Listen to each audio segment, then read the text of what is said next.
প্রধানমন্ত্রীর পদ থেকে শেখ হাসিনা পদত্যাগ করে দেশ ছেড়ে পালানোর পর নানা ঘটনা দিয়ে শুরু হয় আলোচনা সমালোচনা।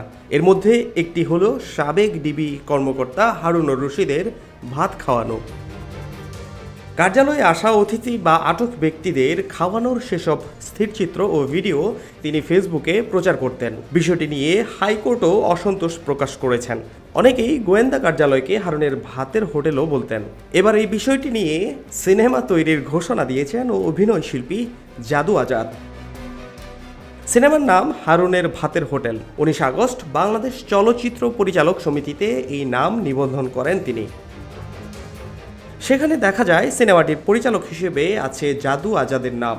ছবি নিয়ে তার প্রত্যাশা জানতে চাইলে বলেন, সিনেমা বানাতে আমরা কোনো রকম আপোষ করব না, ছবিটা সেই হবে। কিন্তু কারা এই ছবিতে অভিনয় করবেন তা এখনও চূড়ান্ত করেননি বলে জানালেন জাদু। তার ভাষ্য, এখনও সেগুলো ভাবিনি, তবে বেশ কিছু চমক থাকবে এতে।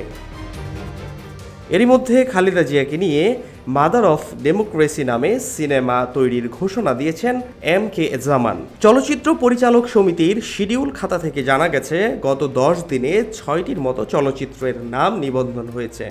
এগুলো হলো বদিউল আলমের ভয়ঙ্কর আয়নাঘর, জয় সরকারের আয়নাঘর, বেলাল সানির পরিবর্তন, জানেসার ওসমানের অন্ধকারের আয়নাঘর, ফাহাদ শাহরিয়ার খবর সংযোগ।